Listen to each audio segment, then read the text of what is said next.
dipidana penjara dengan penjara seumur hidup.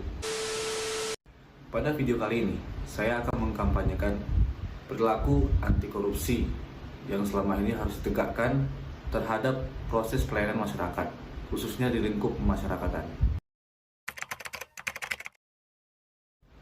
Assalamualaikum warahmatullahi wabarakatuh. Perkenalkan, nama saya Iqbal Raffi, STB 3411, Prodi Manajemen Masyarakatan A, Angkatan 53, dari Politeknik Ilmu Masyarakatan. Sebelum kita ke topik utama, kita akan membahas lebih dahulu apa itu korupsi. Jadi pengertian korupsi ini menurut Kamus Besar Bahasa Indonesia adalah penyelewengan atau penyalahgunaan uang, baik itu uang negara, organisasi, yayasan, atau kelompok tertentu yang digunakan untuk keuntungan pribadi atau golongan. Penjelasan bahwa tindakan anti korupsi ini merupakan tindakan yang melawan hukum sudah dijelaskan di dalam Undang-Undang Republik Indonesia Nomor 31 Tahun 1999, di mana dijelaskan pada pasal 2 yang berbunyi bahwa setiap orang yang secara melawan hukum melakukan perbuatan memperkaya diri sendiri atau orang lain atau suatu korporasi yang dapat merugikan negara atau perekonomian negara dipidana penjara dengan penjara seumur hidup atau pidana penjara paling singkat 4 tahun dan paling lama itu 20 tahun dengan denda paling sedikit 200 juta rupiah dan paling banyak sebanyak 1 miliar rupiah. Jadi jelas korupsi ini merupakan tindakan yang melawan hukum.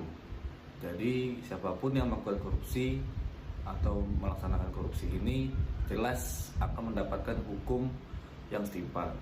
Tindakan korupsi saat ini memang sedang marak-maraknya terjadi, baik itu di lingkungan pemerintah maupun di lingkungan swasta. Dan seluruh bidang di pemerintahan Indonesia hampir semuanya pernah mengalami kejadian, baik itu oknum atau sebuah kelompok yang melakukan suatu tindakan korupsi yang menguntungkan pribadi mereka sendiri atau golongan mereka sendiri. Tindakan korupsi yang dilakukan baik itu oleh pejabat negara, pejabat pemerintahan seperti kepala daerah dan lain-lain membuat kepercayaan masyarakat terhadap pemerintah ataupun negara semakin berkurang karena adanya terus penyimpangan yang merugikan negara dan secara langsung maupun tidak langsung juga merugikan kami semua sebagai masyarakat dan warga negara Indonesia. Untuk di lingkungan masyarakatnya sendiri, korupsi ini sangat melekat karena adanya berita dari mulut ke mulut ataupun berita fakta dari media-media yang menyatakan bahwa adanya perilaku tindakan korupsi yang dilakukan oleh oknum-oknum, baik itu petugas masyarakatan maupun pejabat-pejabat di lingkungan Kementerian Hukum dan HAM.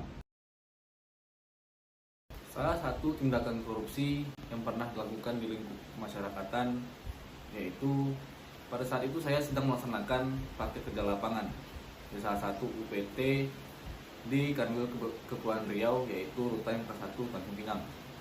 Tindakan korupsi yang beredar pada saat itu ialah adanya penyelewengan barang titipan dari keluarga terhadap warga binaan masyarakatan ataupun tahanan yang ada di Rutan Kelas 1 Tanjung Pinang.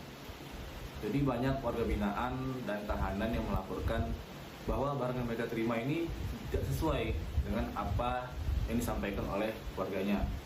Jadi mereka ini mengeluh dan melakukan protes kepada petugas untuk meminta kejelasan bagaimana bisa barang yang mereka terima itu tidak sesuai dengan apa yang harusnya mereka dapatkan.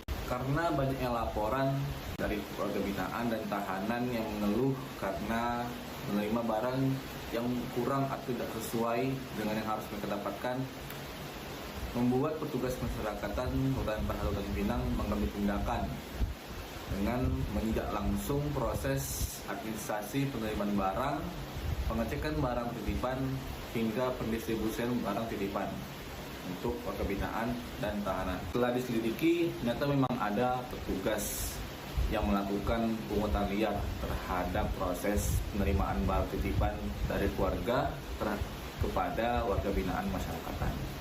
Jadi petugas ini meminta biaya kepada warga binaan yang bersangkutan dengan janji barang ini akan sampai ke tangan warga binaan tersebut apabila warga binaan tersebut ingin akan membayar sekian rupiah. Jika uang itu telah dibayarkan, maka barang pun akan diterima. Begitu informasi yang didapat dari pihak warga binaan masyarakatan dan pihak keluarga yang juga mendapat laporan dari keluarga ini di dalam. Selain merugikan warga binaan dan tahanan, jelas perilaku korupsi ini juga merugikan masyarakat, yaitu keluarga dari warga binaan tersebut, membuat masyarakat ini berkurang kepercayaannya terhadap petugas, baik petugas penjagaan dan petugas penerimaan barang, karena mereka melakukan sebuah penyimpangan yang merugikan mereka sebagai keluarga dari warga binaan dan merugikan warga binaan yang ada di dalam. Petugas yang kemudian tertangkap atau ketahuan melakukan tindakan korupsi tersebut langsung ditindaklanjuti dengan dilakukannya sidang kode etik di lingkungan UPT Rutan Kabupaten Pinang. Perilaku dari PNS tersebut atau petugas masyarakat tersebut jelas sudah melanggar pasal 4 Peraturan Pemerintah Nomor 53 Tahun 2010 tentang disiplin pegawai negeri sipil, di mana pegawai tersebut sudah menyalahgunakan wewenangnya, menyalahkan jabatannya sebagai petugas masyarakatan sebagai perantara untuk mendapatkan keuntungan pribadi atau keuntungan golongan atau keuntungan orang-orang yang mungkin memiliki kaitan dengannya. Dari kejadian ini bisa diambil kesimpulan bahwa setiap UPT ataupun lembaga pemerintah apapun itu pasti akan menindak tegas perilaku seperti korupsi ini, karena jelas bukan hanya merugikan instansi tersebut, namun juga merugikan masyarakat secara luas dan secara tidak langsung juga merugikan negara. Untuk memaksimalkan pelayanan masyarakat di lingkungan Rutan Kabupaten Pinang, pihak Rutan sendiri melakukan seleksi terhadap petugas-petugas yang akan melaksanakan tugasnya di area pelayanan masyarakat. Dengan begitu, pelayanan masyarakat akan berjalan dengan maksimal dan sesuai dengan keinginan masyarakat. Saya sampaikan kepada seluruh masyarakat untuk takut, risah, dan gelisah, karena saat ini seluruh UPT masyarakatan di Indonesia sedang mewujudkan zona integritas berupa wilayah bebas dari korupsi, di mana mereka akan mewujudkan UPT masyarakatan yang bebas dari kegiatan pungli, korupsi, dan hal-hal menyimpang lainnya yang merugikan WBP, merugikan instansi, masyarakat, hingga negara. Semua bisa dimulai dari diri sendiri. Dan untuk itu, petugas-petugas kami juga kami terapkan seperti itu, untuk menerapkan 9 nilai anti korupsi dalam kehidupannya sehari-hari. Sehingga apa yang mereka terapkan, apa yang mereka jalankan ini akan membuahkan hasil yang baik pula untuk orang banyak.